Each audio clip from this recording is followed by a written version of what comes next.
She claimed they showed her footage of me running in, but that was about it. I was sent back to work, and people began asking me, what happened? Where did I go? Where was my friend? People knew something was wrong. Hey guys, if you haven't seen part 1, you already know exactly what I'm going to be talking about.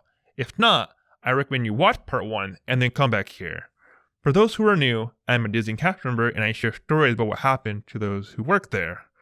This particular story is about myself and how I nearly got fired for clocking in my friend. Please remember to smash that like button and subscribe to the channel. With all that said, let's jump into the video. Let's pick up from the last video. I was in a small room that is clearly an interrogation room for an interview. I'm in this room with Nancy, getting ready to drill me with questions, and she looks at me with her fake smile. You know the one. And she says, "You're not in trouble. We're just investigating something. We would like to have your help by answering some questions." This was obviously a lie, and I've heard stories about what happens in this room. They say this to make you feel at ease as an attempt for you to incriminate yourself.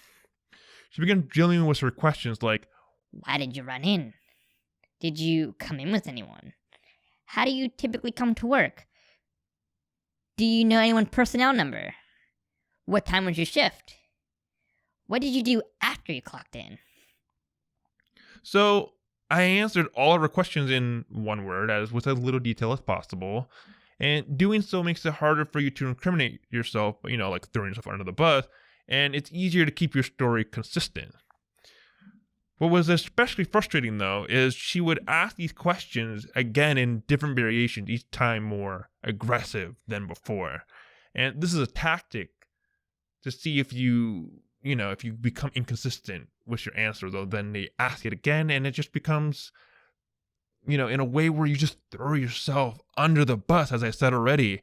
And halfway in, my phone starts vibrating nonstop, and I tried to take a look at it, but then Nancy told me that I'm still on the clock. No phones allowed. I found it to be rude because what if it was a family emergency? What if, I had to go to the hospital immediately? But I digress. She eventually caught on that I knew what was happening, that I was in this interview because she was trying to get me fired or suspended or something for something I had done wrong. And it was at this point she began to ask me questions that could get me fired, which was, "Did you clock someone in? Did you happen to clock someone in? Have you ever clocked anyone in before? Was there a chance that you may have clocked someone in on accident?" And it's basically all the same questions.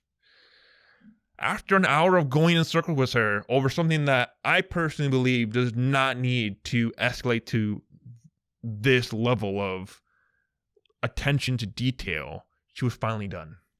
She looked back at me before she left and said, "Remember, we have cameras throughout the entire resort, even backstage. Please understand that we are investigating that this is time clock fraud. It's the equivalent of stealing money from the company." She said this in such a way that it was supposed to insinuate fear into me. But I knew better. I knew, unless I actually admit to any wrongdoings, they can't fire me. They need indefinite proof. But this will be tested again. Before leaving, they had me write a whole statement on what I had said in this hour-long conversation. And once again, I wrote as little as possible to avoid any inconsistency if I ever needed to change my story. And when they read it over, I could tell they didn't like that. They insisted I write more, and I said, "That's all you need. You don't need anything more." I finally had a chance to check my phone, and it turns out it was my friend. In the last video, I stated that my friend was asked to go to the office, and it turns out she had also been interrogated by Nancy as well. But she was not as lucky. It turns out she had been fired. She ended up admitting to the whole thing. The only thing she didn't do, thankfully, was she didn't specify who did it, which was me, who ended up clocking her in. She claimed they showed her footage of me running in, but that was about it. I was sent back to work, And people began asking me, what happened? Where did I go? Where was my friend? People knew something was wrong, but I could not risk sharing any info. I had to avoid incriminating myself. My friend was frantically freaking out. And how can she fix this?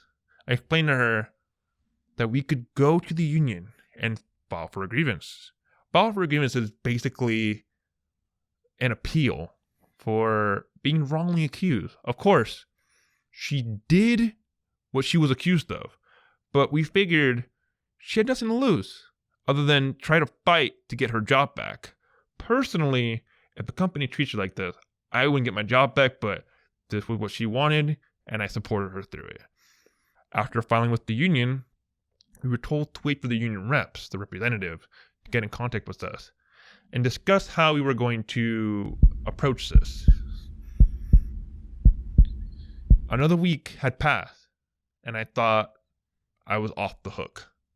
I did not think there was anything more they could do to me. There was nothing more they could uncover. My manager requested I come back to the office. I went in, and I was told to take a seat. He said, "We have new information about the incident that had recently occurred, and we'd like to ask you some questions." I was getting called in for something I was genuinely worried about because I was honestly not sure what more they could find about this incident. As I said before, I really can't believe this is escalating to this level.